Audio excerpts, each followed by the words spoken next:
Welcome guys to a brand new video, and in today's video we are going to be discussing the recent information regarding the revenue in July. So it's a brand new month. We of course have information on the revenue for last month with the release of Zone Zero, taking a look at Changli and how Jinshi did in Wuthering Waves and all that amazing stuff that we want to talk about in today's video. One thing I want to make it clear: MiHoYo can't be destroyed. Hoyoverse will always win. No matter what game they release, MiHoYo game will always do well. Never ever bet against a MiHoYo game, even if you think the gameplay sucks, because it's MiHoYo. People will always spend money in it. Now, the overall revenue for Zone Zero was 96 million. This is all mobile revenue, by the way, so of course PC and stuff isn't factored in, but all mobile revenue.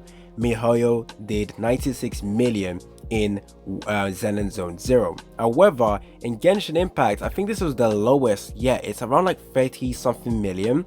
And I think this is due to the fact that the banner we got in Genshin was just basically a rerun with Nilu as well as Navia, and then for Honkai Star Rail close to Genshin as well in terms of revenue. So it wasn't too crazy for those two games, but if you take a look at Zone Zero, it was absolutely insane. So I've seen a lot of people make that make a statement like, well, overall MiHoYo's revenue kind of stayed the same, of course a little bit higher due to the release of Zone Zero, but the revenue wasn't too crazy if you add it all up. Because if you take a look at Genshin's regular revenue and Honkai Star Rail revenue before the release of Zone Zero, they were also able to pull out insane amount of numbers together. Now with the release of Zone Zero, the revenue, it looks like a lot of people that were wailing in both Genshin and Honkai Star Rail probably moved over to Zone Zero and started wailing in that game as well. So it feels like it is overall a net positive for MiHoYo games, but at the same time, the fact that Genshin's revenue and Honkai Star Rail revenue wasn't too crazy could be a sign that because Wales obviously went ahead and tried out the new game, the new spanking brand new game from Honkai, from Hoyoverse, they probably went over to that game to start spending. Now, I know a lot of CCs were saying Zone Zero was a trash game. Now, I personally do not like the game because the combat isn't too crazy. It's not good for me. It's not fun for me, so I don't really care about that game. But I won't lie, I am very surprised with the revenue for Zone Zero. Very surprised. I knew it was going to be good. I knew it was going to be top 3. I didn't think it was going to do this insane. Now, if you take a look at Honkai Star Rail, they released a new character. I believe the character was Jade.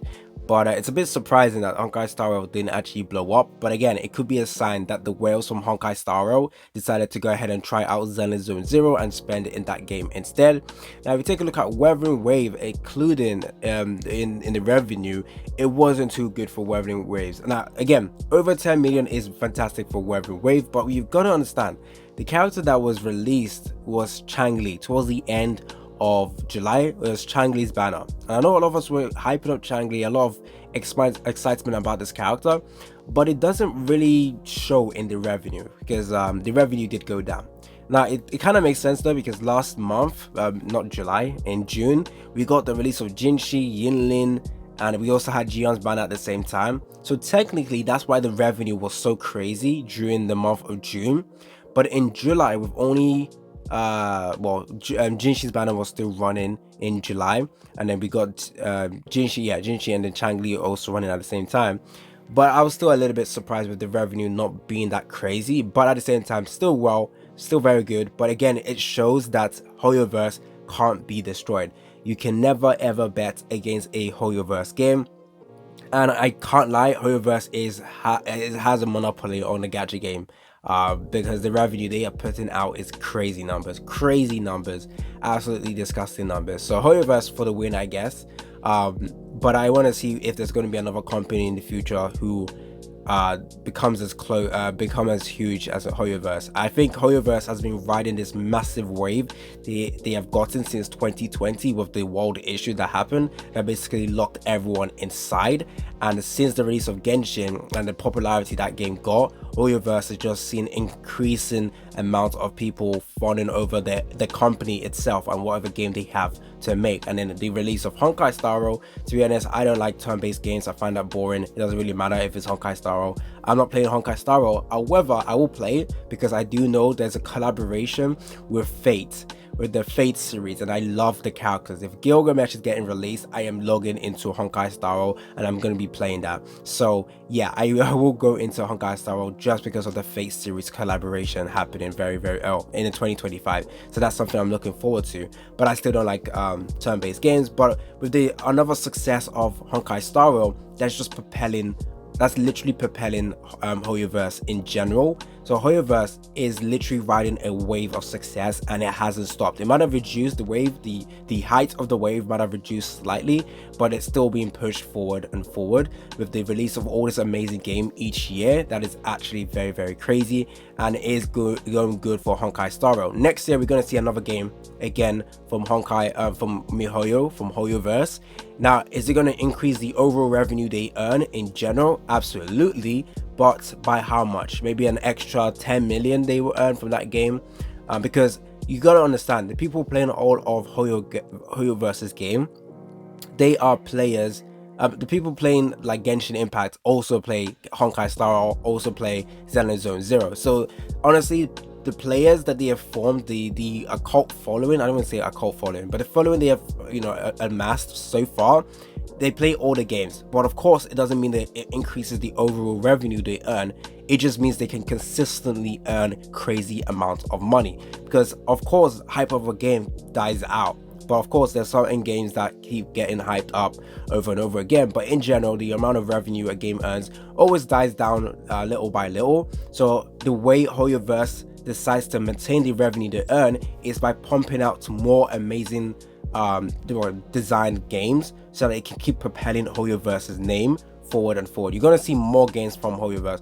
Hoyoverse is going to like take over the genre. So far we've seen turn-based, which is Honkai Star Rail. We've seen one with action, which is kind of like Honkai Impact Third, but now we also got Xenoblade Zone Zero. We've gotten an open world game with Genshin Impact.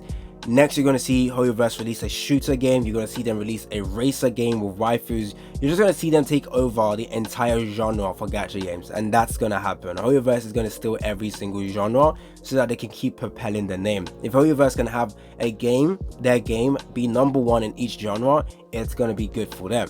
Of course, Nikkei did absolutely amazing as well. Other games as well, as you can see with the revenue, they did absolutely amazing as well. So huge shout out to all those games. But in general, this just proves that MiHoYo can't be stopped. Hoyoverse can't be stopped. So far, 3 years, they've just been gaining popularity. And with the release of Xenoblade Zone Zero, Hoyoverse is going to be talked about more and more often. Literally.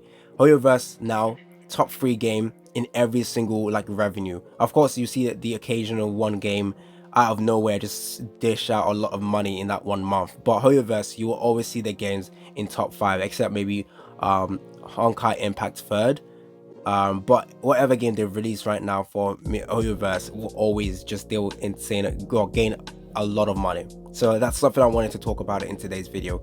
97 million was crazy. I was not expecting this. I don't think anyone was expecting this. I was expecting huge success, maybe 50 mil, 60 mil. But to see this revenue go high, actually, I know why, sorry. It is definitely because the whales in Genshin didn't need to summon for Nilou, didn't need to summon for Navia, so they had more income to spend on other games. And of course, they're going to do that for another Hoyoverse game, so that's why. But I do believe if Genshin had a hype banner around the same release as Xenoblade Zone Zero, it's going to stretch out the revenue and this proportion. So instead of 96 in Xenoblade Zone Zero, it'll probably be like 50, and Genshin will go back to like 60 mil. So overall, the profit they earn will still be the same, but the revenue will be split differently between the games. But because Genshin is right now in a really down period in terms of like banner, no one cares for the banner, especially Wales, where Wales already maxed out the character. It's just a rerun banner. It's not going to do it that crazy. 36 million is still crazy. I think it's 36, so that's still crazy. But you've got to understand, the whales didn't really need to spend in Genshin. All they needed to spend right now was in another game, and of course a brand new game from the same company that they truly loved and invested into. It makes sense why they've spent in Xenozone Zero. It doesn't mean Xenozone Zero is the better game or just a crazy game. It's just two factors. Genshin Impact banner was not that great for that month, and second of all, because it's a brand new game from the company. So I think Hoyoverse actually planned this. They realized, okay, we're going to release terrible banner in Genshin so that this game can also get a lot of banner, a lot of result, a lot of summon, a lot of revenue instead, so that it can also increase the popularity of Xenozone Zero, because now every content creator is going to talk about Xenozone Zero. I don't think Xenozone Zero is a better game out of Honkai Star Rail or Genshin Impact. I think it's the worst one in my opinion, but because of the revenue, people are still going to talk about that game. So hey, massive shout out to Hoyoverse and the big brain move they've been planning, but that is actually crazy. Anyways, that's it for my discussion around the revenue. A little bit disappointed with Wuthering Waves, but as long as they're able to earn over 10 million moving forward, that's always going to be great for Wuthering Wave. I never thought Wuthering Wave was going to destroy Genshin, but I do know the game, in my opinion, is better than Genshin. But of course, Genshin is getting that 5.0 update very soon, and that is going to destroy everything. Yeah, Wuthering Wave won't, unless they release a really hype banner around that time. Yeah, Genshin Impact is going to go back to being very popular with the release of 5.0. So stay tuned for more content. For me, I'm going to be making some Hoyoverse content now that I know Hoyoverse can't be touched, literally. So prepare for some Genshin content. So I'm not making Star Rail content until you know, the Fates collaboration. But that's pretty much it for my discussion. It's been your boy AC Gamer, and I'm out.